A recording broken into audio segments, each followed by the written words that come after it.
দাঁড়াও দাঁড়াও বন্ধুরা, আমি কোনো বড় ইউটিউবার নই, তবে ভিডিওর কোয়ালিটিতে বা ভিডিওতে কোনো পার্থক্য নেই। আমি জানি না কেন বড় বড় ইউটিউবারদের ভিডিওই সবাই দেখতে পছন্দ করে, ছোট ছোট ইউটিউবারদের ভিডিও তো কেউ দেখেই না। আমি একটা ছোট ইউটিউবার, ছোট ব্লগার বলতে পারো। তো আজকে আমি শুরু করলাম সকাল থেকে একটা ভিডিও, যে ভিডিওতে সারাদিন আমি কি কি করছি তোমাদের সাথে শেয়ার করব, যেটা একটা ব্লগারের কাজ বা একটা ব্লগিংয়ে যা যা থাকে তাই তোমরা এই ভিডিওতেও দেখতে পাবে। কিন্তু আমি জানি না ছোট ছোট ইউটিউবারদের, ছোট ছোট ইউজারদের বা ছোট ছোট ব্লগারদের কেন মানুষ ইগনোর করে। এই প্রশ্নের উত্তরটা আমি চাই, তোমরা কি দিতে পারবে? যে কেন ছোট ছোট ইউটিউবারদের বা ছোট ছোট ব্লগারদের এরকমভাবে এড়িয়ে যাওয়া হয়, কিসের জন্য? সেটা কি ইউটিউবের থেকে কোনো মানে ইমপ্রেশন দেওয়া হয় না, বা ইউটিউব কোনো কারসাজি করে রেখেছে, নাকি মানুষই এটা করে? আমি ঠিক জানি না, জানো তো, আমি জানতে চাই। তো তোমাদের যদি জানা থাকে অবশ্যই জানিও, ঠিক আছে? তো শুভ সকাল, অনেক অনেক ভালোবাসা দিয়ে শুরু করলাম আজকে নতুন একটা ব্লগ। তো আজকে সকালবেলায় উঠে জানো তো এত সুন্দর পরিবেশটা ছিল যে আমি ভিডিও শুরু করে দিলাম, মানে ক্যামেরাটা অন করে দিলাম। তারপরে আমার ছিল সকালবেলার কাজকর্ম, সেটা তো শুরু করতেই হবে, কারণ সে যাবে খেয়ে দিয়ে ডিউটি বেরোবে, তো তাড়াহুড়ো তো একটা থাকেই সকালবেলায়। আর রাতের জানো তো বাসন কোসন আমার পড়েই থাকে, রাতের বাসন কোসন আমি ধুতে পারি না, কারণ যেহেতু আমার রান্নাঘরটা এখন আলাদা হয়ে গেছে, আর সেখানে তো বেসিং নেই যে আমি চটজলদি করে বাসনপত্র ধুয়ে রেখে দেব। তো সেই জন্য সমস্ত জড়ো করে রেখে দিই, সকালবেলায় ধুয়ে ফেলি। আর যদি বেসিংটা থাকতো হয়তো রাতেই আমি খাওয়া দাওয়া করে বাসন ধুয়ে ফেলতাম। তো ঠান্ডায় না ভালো লাগে না, তার জন্য হচ্ছে আমি বাসন রেখেই দিতাম।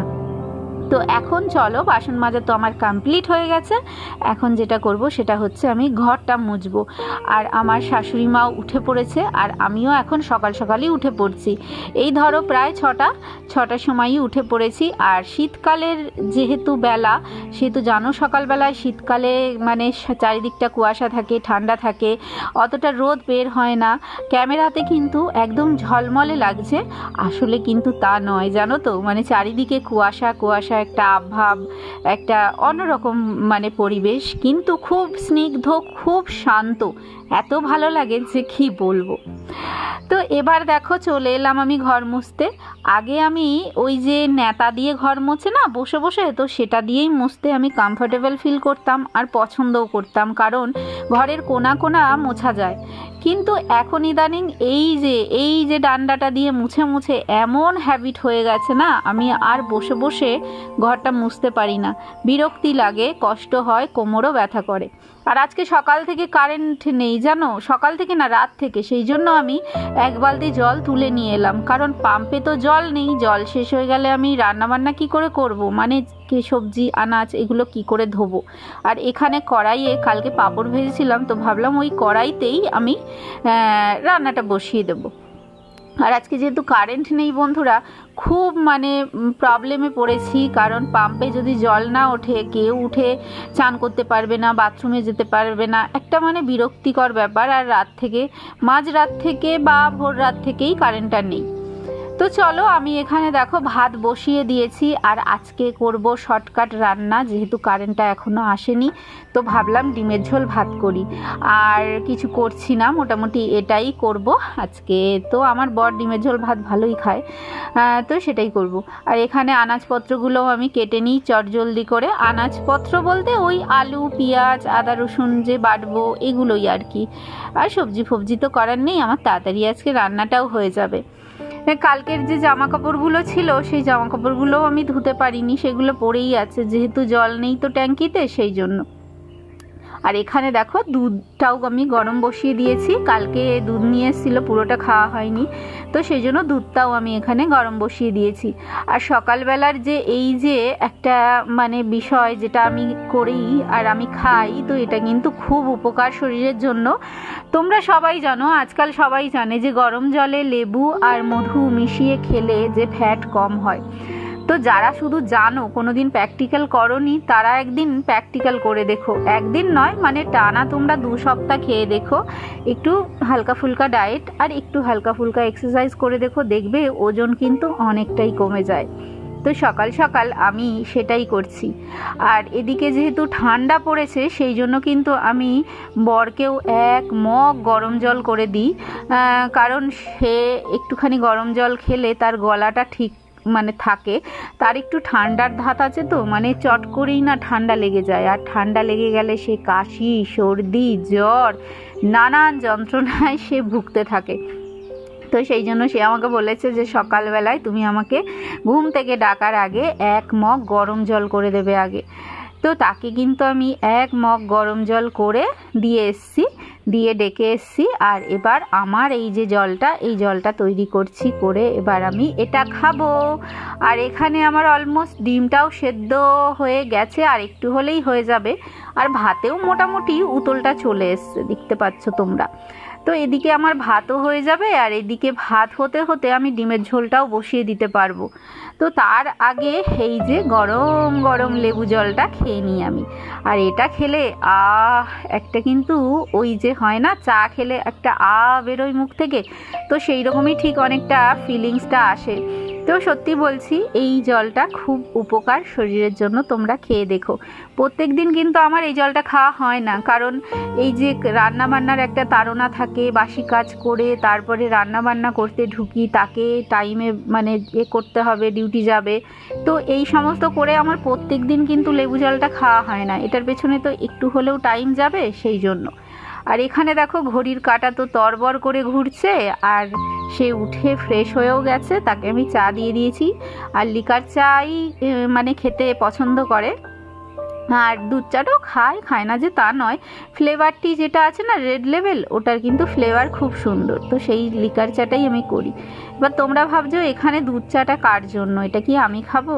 না গো, দুধ চাটা আমি খাবো না, কারণ আমি লেবু জল খেয়েছি তো অম্বল করবে। চা আমি আজকে খাচ্ছি না, শ্বশুর মশাইকে দেবো, কারণ সে সকালবেলায় লিকার চা খায়, তো তারপরে সে অপেক্ষায় থাকে কখন আমার বৌমা ছোট বৌমা চা করবে, আমাকে একটু চা দেবে, বুঝলে। তো সেই জন্য লিকার চাটা বাবা দুবার খেতে চায় না, মানে আমি তো বুঝতে পারি, সেই জন্য বাবাকে আলাদা করে আমি দুধ চা করে দিই। তো এই যে চায়ের কাপ নিয়ে চলো বাবাকে দিয়ে আসি, দিয়ে এসে তারপরে বাকি কাজ করি, ঠিক আছে। বাবাকে তো চা দিয়েই এলাম, চা দিয়ে এসে দেখো সে তো বসেই আছে এখানে, অবশ্য ঠান্ডা তো। এবার তোমরা ভাবছো ঠান্ডায় কেন আমি কিছু পরিনি, অ্যাকচুয়ালি না কিছু পরে বা চাদর গায়ে দিয়ে আমি কাজ করতে পারি না, এমন অসুবিধা হয়, মনে হয় যেন কেমন একটা বাদো বাদো লাগে, তো সেই জন্য আমি চাদর ফাদর খুলে ফেলে দিই। আর এখানে আমার সমস্ত কিছু কাটাও হয়ে গেছে, আর পাটায় দেখো আমি আদা রসুনটা বেটে নিয়েছি। আর পাটার বাটা মশলা দিয়ে রান্না করলে কিন্তু রান্নায় টেস্টও হয় খুব ভালো, মানে একটা টেস্ট আসে, তো সেই জন্য আমি পাটাতেই বাটছি, মিক্সিটা এখনও আমার কেনা হয়নি, তো কিনবো খুব তাড়াতাড়ি। আর এখানে দেখো ডিমটাও আমি হালকা ফ্রাই করে নিয়েছি, আর এখানে আলু পেঁয়াজটাও আমি ভেজে নিচ্ছি, আর একটু ডাল সেদ্ধ করব, শুকনো শুকনো করে ডাল সেদ্ধ করে ডাল ভর্তা খেতে কিন্তু ভালো লাগে বলো।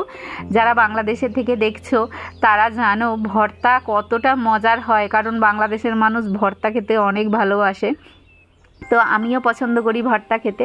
তো ডালটাকে শুকনো করে সেদ্ধ করে কাঁচা পেঁয়াজ আর লঙ্কা ভেজে ভর্তা করব। আর এখানে ডিমের মশলা আমার কষাচ্ছি, কষানো হয়ে গেছে, এবার আমি ডিমটা দিয়ে দিলাম, ডিমটা দিয়ে আরেকটু কষিয়ে আমি ঝোল দিয়ে দেবো, ডিমের ঝোল, যেহেতু আজকে ডিমের ঝোল করব সেই জন্য একটু ঝোলঝোলই রাখবো।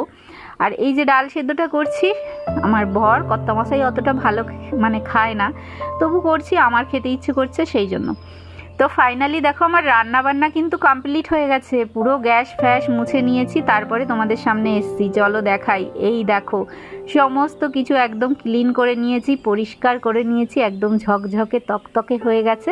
আর ওই যে দেখো তোমাদের দাদা ওখানে কিছু একটা করছে, সে স্নান করেও চলে এসছে। তো এখন হচ্ছে আমরা খাবো, খেয়ে দিয়ে বেরোবো, আমি যাব মায়ের কাছে আর সে যাবে ডিউটিতে। তাহলে চলো এবার তাড়াতাড়ি করে খেতে দিয়ে দিই, আসনটা পেতে নিই। আর গরমকালে নিচেতেই বসে পড়ি, ঠান্ডা ভালো লাগে মেঝেতে, কিন্তু শীতকালে তো নিচে বসা যায় না, তাই না? পুরো একদম পশ্চাৎ দেশ পুরো একদম হিম হয়ে যাবে ঠান্ডায় পুরো। আর সে কিছুদিন ধরেই বলছে যে একটা নিচে পাতবো, গালিচা না কি গালিচা বলে না কি বলে না, 17 ইঞ্চি পাতবো, কারণ নিচে পা দেওয়া যায় না। তো ফাইনালি দেখো আমরা খেয়ে দিয়ে বেরিয়ে পড়েছি, আর তাড়াতাড়ি করে খেয়ে নিয়েছি। খাওয়াটা তোমাদের সাথে শেয়ার করা হয়নি। সকালের দিকে যেন আমার দীর্ঘশ্বাস পড়ে যায়, মানে আমি নিঃশ্বাস নেওয়ার সময় পাই না। ওই যে ঘুম থেকে উঠে ফ্রেশ হয়ে তাড়াতাড়ি করে রান্না বান্না করে আমাকে বেরোতে হয় টাইমে। আর টাইমে বেরোলে হবে কি, এই যে স্টেশনে এসে বসেই থাকতে হয়, বসেই আছি, ট্রেনের দেখা নেই, ওই যে তোমার দেখা নাই রে, তোমার দেখা নাই, তো সেরকম একটা ব্যাপার। এদিকে ট্রেন একদম তাড়াতাড়ি আসে না, খুব লেটে আসে, খুব দেরিতে আসে, তো সেই জন্য অনেকটা সমস্যা হয়ে যায় আমার, মানে দরকার হলে মানে ঘন্টা পার হয়ে যায় এরকম অবস্থা। আর মেল ট্রেনগুলো পাস হচ্ছিল। তো ফাইনালি এই যে আমার ট্রেন ঢুকলো, কিন্তু অনেক পরে, আমি প্রায় ঘন্টাখানিক বসেছিলাম, তারপরে ট্রেন এলো। তো চলো এবার ট্রেনে উঠবো, কিন্তু এই যে ভিড় ঠেলে আমাকে এবার যুদ্ধ করে ট্রেনে উঠতে হবে, কারণ অনেকক্ষণ লেটের যদি ট্রেন আসে তাহলে তো মানুষ জড়ো হয়ে যায়, অনেক মানুষের ভিড় হয়ে যায়, তো সেই মানুষগুলো তো ঠেলে উঠবে, এমনি ট্রেন ভিড়, তো খুবই অসুবিধা হয়ে যায়। আর আমি সচরাচর সবসময় লেডিসেই উঠি, লেডিসে ওঠারই চেষ্টা করি, কারণ সেটাই কমফর্টেবল ফিল হয় আমার, তো সেই জন্য আমি লেডিসেই উঠি। তো ক্যামেরাটা আমার এখনও অন করে রেখেছি, তো তোমরা দেখতে পাবে যে কতটা ভিড় আর কতটা ঠেলে গুতিয়ে আমি ঢুকবো ভেতরে। তো এই যে দেখতে পাচ্ছ, মানে দুদিক দিয়ে মানুষ নামবে, মানুষে তো একদিক থেকে নামে যাতে একদিক থেকে মানুষ উঠতে পারে। ট্রেন তো বেশিক্ষণ দাঁড়ায় না, কয়েক সেকেন্ড মাত্র দাঁড়ায়। তো এই যে সবাই নামছে তো নেবেই যাচ্ছে, আর এদিকে দেখো আমিও একদম ঠুলে একদম ঢুকে গেছি ভেতরে। না ঠেললে তো হবে না বলো, না ঠেললে তো আমি ট্রেনের বাইরেই দাঁড়িয়ে থাকবো, এদিকে ট্রেন ছেড়ে দেবে। তো ঢুকে গেছি, দেখো মানুষের ভিড় দেখো, মানে আমি হাতেতে আমার ফোন ছিল, আমি ক্যামেরাটা বন্ধ করতে পারিনি অ্যাকচুয়ালি, মানে যে বন্ধ করব সেই সুযোগটুকুনি আমি পাচ্ছিলাম না যে আমি ক্যামেরাটা বন্ধ করব। তো যাই হোক, ক্যামেরাটা অন ছিল বলে তোমরা দেখতে পেলে যে ট্রেনে কতটা ভিড় ছিল। তো চলো আমি নেমে গেছি, এবার আমি যাব মায়ের কাছে। তো একটুখানি এখান থেকে বেশি দূর নয়, আর দেখো ভেতর দিয়ে যে যাচ্ছে মানুষ নিচ দিয়ে, তো কত লোক, আর এই সমস্ত লোকগুলো সারাদিন মানে এদিক ওদিক যে যার কাজে ছুটছে। আর আমাকে দেখো, তোমাদের কতক্ষণ পর আমার ফেসটা তোমাদের দেখালাম। তো আমিও গুটি পায়ে এগোচ্ছি, গুটি পায়ে না, ভালোই স্পিডে এগোচ্ছি, কারণ ভিড় যা, গুটি পায়ে এগোলে হবে না। তো স্টেশন চত্বর পার করে চলে এলাম, আর খানিকটা হেঁটে গেলেই হচ্ছে আমার বাড়ি।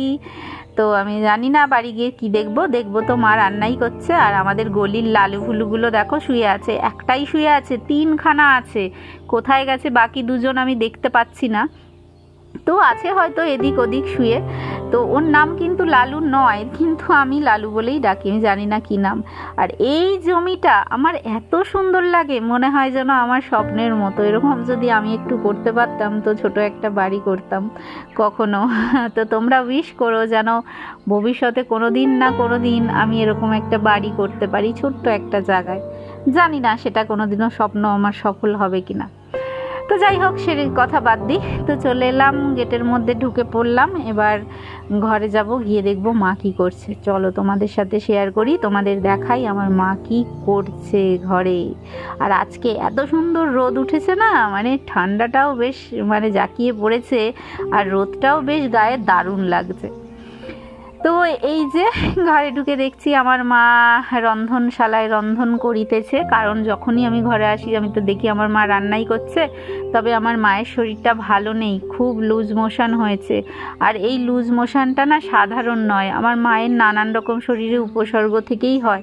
তো মা কিছু খেতে পাচ্ছে না বলে হঠাৎ করে মায়ের মনে হলো ফুলকপি আলু দিয়ে পাতলা করে একদম মশলা না দিয়ে ঝোল আর ভাত সে খাবে। তো সেই জন্যই মা আজকে সেটাই রান্না করছে। তো সেটা দিয়েই জানি না মা খাবে কি না, 2টো ভাত। তো এই যে মায়ের একদম রুগীর মতো পাতলা করে ফুলকপি আলুর ঝোল করেছে, আর করেছে ভাত। আর আমি আমার শাশুড়িমাকে বলে গন্ধ পাতালির পাতা বা গ্যাদাল পাতা তুলে নিয়ে এসেছিলাম, জানি না তোমরা এটাকে কি পাতা বলো, ওই পেট খারাপ করলে যে খায় না সেই পাতা। তো মা ওটা বাটবে। আর বাইরে পুরো ঝলমলে ওয়েদার, একদম ঝকঝকে। কিন্তু এই জঙ্গলগুলো শীতকালে দেখো এখনো পর্যন্ত বেড়েই যাচ্ছে। এগুলো যে বসে যাবে বা শুকিয়ে যাবে তার নামই নেই। অথচ শীতকালে কিন্তু গাছপালা এত গ্রো করে না, কিন্তু জানি না কেন এগুলো এখনো মানে হচ্ছে না। আর এই যে মিনি, ওকে আমি ধাওয়া করেছি আর ও ছুটছে, দেখো দেখো ছুটছে, আর আমিও ক্যামেরা নিয়ে ছুটছি ওর পেছনে। তোমরা তো জানো, এরা ব্লগগুলো, আগের ব্লগগুলো দেখলে যে ওদের এটাই হচ্ছে রাস্তা, ওরা এই রাস্তা দিয়ে যাওয়া আসা করে। শুধু ম্যাও বিড়াল নয়, মানে নেউলা যে বেজি বলে না, বেজিগুলোরও রাস্তা এটা, কারণ পেছনে জঙ্গল আছে, সেখানেই আর কি ওরা থাকে। আর এই যে আমার মা চুল আঁচড়াবে আর কান্না করবে, কারণ আমার মায়ের স্টেরয়েডের জন্য সব চুল উঠে গেছে। মায়ের যে রোগটা আছে সেটার জন্য মায়ের অনেক স্টেরয়েড চলেছে, যেটাকে ওই মেডিসিনের দ্বারা কেমো বলে, সেরকম টাইপের কিছু একটা হবে হয়তো। তো সেটার জন্য মায়ের কিন্তু চুল উঠে গেছে। মায়ের প্রচুর চুল ছিল কোমর পর্যন্ত, তো সেই জন্য মা এখনও কাঁদে, এখনও কষ্ট পায়। আর প্রত্যেক দিন প্রত্যেক সময় এই চুলের জন্য কাঁদে আমার মা। সত্যি খুব খারাপ লাগে, মানে এই যে রোগটা, এই রোগটা যেন কোনোদিন কারুর না হয়। তো সেটাই আমি বলি, তো কি আর করা যাবে, এই হচ্ছে ব্যাপার। আর আমার একটা বন্ধু হঠাৎ করে ফোন করেছে, তো তার সাথে আমি দেখো কথা বলছি, এদিকে আমার ক্যামেরাটাও অন রয়েছে, আর আমি তার সাথে বকেই যাচ্ছি। আর তোমাদের একটা মজার জিনিস আমি এখন দেখাবো, জানো তো, মানে মজার জিনিসটা কেমন, শুধু মানুষ নয়, জন্তু জানোয়ারদের মধ্যেও এরকম বিষয়টা থাকে, আমি সেটা জানতাম না। মানে লজ্জা বিষয়টা যে একটা অ্যানিম্যালের মধ্যেও থাকে বা অ্যানিমালসের মধ্যেও থাকে আমি জানতাম না। এই যে দেখছো তো পাঁচিলের উপর একটা বিড়াল বসে আছে, আর হঠাৎ করে এই যে পুচু ডগটা এসে উকি মারছে, আর আমি যেই কথা বলছি ও লজ্জাতে মুখ লুকিয়ে পালিয়ে যাচ্ছে, জানো, মানে মজার বিষয় একটা। তো ও মানে এত কিউট ছিল কুকুরটা, ওর বাড়ির লোকজন ডাকছে, কিন্তু ও একবার এদিক থেকে উকি মারছে, একবার ওদিক থেকে উকি মারছে, আবার বিড়ালটাকে দেখছে, আবার আমি এখানে ক্যামেরা করছি আমাকে দেখছে, আমি যেই ডাকছি আদর করছি দূর থেকে, ও লজ্জাতে মুখ লুকিয়ে পালাচ্ছে, দেখবে আবার আসবে। ও অনেকবার এসে উকি মারছে, আর আমি যেই ডাকছি ও পালাচ্ছে।